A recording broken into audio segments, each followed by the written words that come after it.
Hi, what's up guys? It's your boy Dong Barks back with another video. Bakit nga ba? No? You tell me. You tell me. Yan ay isa sa sikat na phrase ngayon sa Facebook or sa lahat ng social media outlets, no? So ngayon, gagawa tayo ng reaction video dito sa viral na motovlogger na babae, na lady rider na babae. Alright. So sumikat na siya about I think yesterday or nung isang araw pa. So, wag natin palagpasin kasi kinawawa niya dito ang ating kabady na 4x4, no? So, let's get it on. So, panoorin natin ang video. Ang pangalan ng motovlogger kuno na to ay si Yana. Y-A-N-N-A. Check natin yung page niya. Meron siyang 400,000 followers, no? So, grabe. Sikat to siya pero sorry, hindi ko siya kilala, no? So, let's get it on, ha? Puntahan natin ang kanyang page. Type natin, Yana. By the way, hi sa lahat. I'm back in my studio right now. Okay? Alright, here we go. Alright, so nandito na tayo sa page niya. Oh, okay. Nag-i-enduro siya. Alright, here. You tell me, bakit nga ba? Bakit nga ba? Ayun. So, simula pa lang ng video is medyo intense na talaga, no?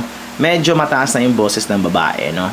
So, nagkaroon sila ng confrontation dun sa lalaki. So, let's get her. Isa sa napansin ko sa video is talagang rage bait siya, no?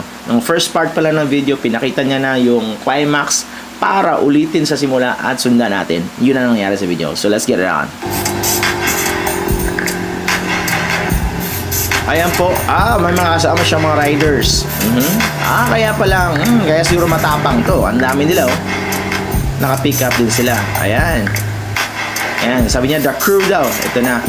So, parang sa Zambales to sila nag-trail sa mga pickups. Ayan. Mga Ford pa, oh. Ayan na. So, ito na yung point na nagkasagupan na sila ng may-ari ng Nissan Navara, no? So, nakalagay sa caption, I noticed this truck has been herding lanes without checking his surroundings like a dumbass. I decided to speed ahead. So, wordings pa lang ng babaeng to, talagang bad trip na talaga siya.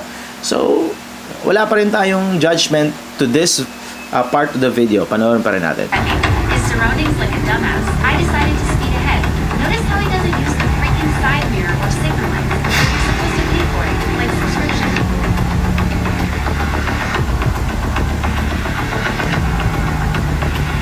Ayun. I saw the video. Okay na, malinaw na to. So from this point of the video, ay nakita mo naman na rugged terrain. Hindi naman masyadong rugged, pero hindi siya semento, no? The point of this video is that I would like to explain kung bakit minsan ang mga pick-up ay gumaganon-ganon sa daanan. Kasi naghahanap sila ng, of course, hindi lubak. Although capable ang Nissan Navara sa mga rugged terrain, sa mga holes, ganyan, of course, iiwas mo pa rin sa mga tao dito, sa mga lubak, para sa comfort ng mga nakasakay sa'yo o para sa'yo, di ba? So, ang nangyari, nag-swerve. Konting-konting swerve lang yung pick-up, no? At ito namang si ate, siyempre, aburido na siya. Gusto niya nang unahan kasi hindi daw nagsisignal at hindi daw ginagamit ng side mirror, no? Of course, kung ikaw ang nasa likod and you are aware of what's happening in front of you, ikaw na maging defensive driver, no? Ako naman, hindi naman ako driver ng mga sasakyan kasi sa motor lang ako, no? So, medyo nagkalapit sila ang ganun. So, pag ganun yung tawag dito, yung pick-up, and then medyo nagkaganunan sila. Pero, not really very close, no?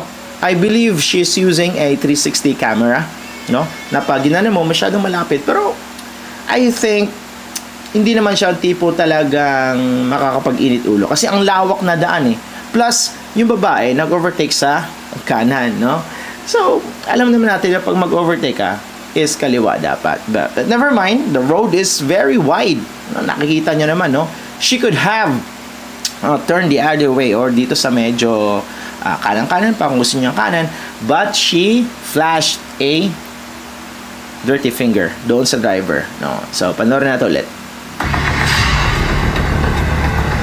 Ayan, so naiwanan niya na yung pickup. Ayan. So, nag-gather ulit sila dito. Super good. Super good naman. Ayan, pick up! Papakin natin. Alright. So, sabi niya, so pag rest nila, sabi niya maganda rin yung view, super good daw. At inaabangan talaga niya yung pick-up, no? So, sabi niya, ayun yung pick-up, sapakin natin. Now, what makes you think na gagawa ng ganun yung mga kasama mo rin? Based sa experience mo, no? So, pag ganito mga situations, you need to cool down, no? Alam natin mainit yung panahon, nagkaroon ka rin ng konting girian.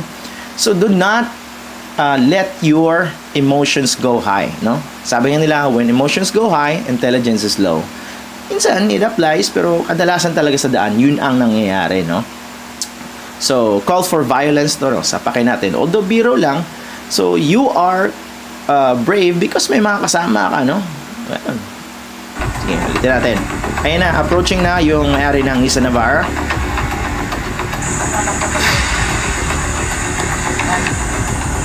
So, ano? Bakit nga ba? Ayan. So, the driver of the Navara is asking, bakit na mamakyu ka? Or the middle finger, no? Bakit nga ba? Bakit nga ba? Alam mo yung lubok-lubok yung daan. You tell me, bakit nga ba? Exactly. Yan ang point ko, no? The point here is that alam ng babae, ng boat nila, na lubak-lubak yung daan. Kaya humanap ng mas magandang daan yung Nissan Navara. Bigayin lang tayo sa kali palagi, no? Ganoon naman lagi. If may nagkamali sa harap mo or sa likod mo, bigayan lang, no? Huwag natin daanin sa init ng ulo. At tingnan mo naman, very, very, very condescending ang tunog ng babae, no? I can overpower niya yung conversation. Buti yung lalaki, bilib na bilib ako, napakachilang niya. Kudo sa'yo, kuya. No, you tell me. You tell me. Huwag ka na mamakyo. Bakit nga ba? You tell me. Nag-cheat nyo kasi. May side mirror ka, ako wala. Hindi ka gumagamit side mirror mo? Tama. Ayun. So, di ra gumagamit ng side mirror, no? Tsaka may narinig ako sa likod, ginigit-git. Based on the video, hindi siya ginigit-git. Ha? Yana, the guy with the Navara is not at fault at this, no? Kung meron man siyang fault, eh hindi kanya napansin sa likod. Pero hindi kanya ginigit-git. Malinaw sa video na yun na it was not intentional, no? Hindi siya intentional. So, bakit ganyan ka makareact, no? Saan ka kumukuha ng tapang para akusahan ng tao na sabi mong dumbass na hindi mo naman kilala, no? Not a single day in this life of this person kilala mo siya. So, bakit gano'n na lang ang tapang ito? Oh, sige, panoorin pa natin, no? Gigigil na ako, ha? Ikaw ang mag-ganon. You use your side mirror. Because... Sumusunod ko nila. Uy, huwag daw pikunin. Ang tapang naman. Ang kanyang kata. Wala ulo. Pwede mo ang fucking plate number yan. Marta. Marami kang tao kang tikak. Pichat. Ang ina mo, bababaan mo pa ako bago. So, gumamit na ng mga words dito na derogatory towards the Navara driver itong si Yana, no? At in one occasion, sinabi niya pa na pangit daw yung pickup, no? Well, we all use naman mga sasakyan. Kung anong klaseng sasakyan pa, it doesn't matter. It takes us from point A to point B. Yan ang purpose ng sasakyan. Although sometimes naging luxury siya or show off mo, that's fine, but mainly the purpose of sasakyan is to get from point A to point B. Nang safe, of course, no? At narinig pa natin yung isang rider dyan, sorry. Baga nag-sorry siya sa driver. But Yana still managed to be in a rageful state, no? Rage pa rin siya, no? Minura niya yung driver, sinabi niya gago, sinabi niya PI. Now, I don't know kung saan talaga kumukuha ng tapang to si Yana, but what you did, Yana, is very, very wrong, no? As a motorista sa daan, lagi tayong magpapakumbaba, no? Kasi madami ng instances na nangyari na nagkakadisgrasya, umabot pa sa barilan, no? So, that's not a good example as a motovlogger, as an influencer with 400,000 followers, no?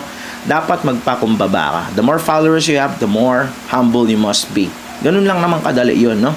So, based sa aking mga research, ito si Yana ngayon ay fina-file na ang kanyang pagiging persona non grata sa Zambales, no? So, nag-backfire ang kanyang ginawa. So, these things, hindi na kailangan i-post to. No? Yana, I'm asking you, bakit mo pa kailangan i-post to get sympathy? No, kabaliktaran nangyari. Kasi binasya ng milyong-milyong Pilipino at sumikat ang kanyang videos, re-uploaded lahat na ng mga content creators. Now, if you wanna flag my video for re-uploading it, go ahead. You can claim the revenue. That's fine by me. Ako lang naman, gusto lang akong mag-reaction sa video na to na dapat fair tayo. Motor, sasakyan, luxury cars, or kahit ano pa man, tricycle, bike, maging fair tayo sa daan. Maging safe tayo. Yun lang naman ang lesson dito, no? Now, I hope Yana is ready because the guy na naka-Navara is filing a suit against Yana, no? So patay tayo dyan, Yana, no? I hope maka-recover ka, and I hope mag-public apology ka. Not to the driver but to the motovlogging or to the motorcycle tourism of the Philippines community, no? Grabe itong ginawa mo. So yun lang. Wala naman sigurong ano na dito. Oo.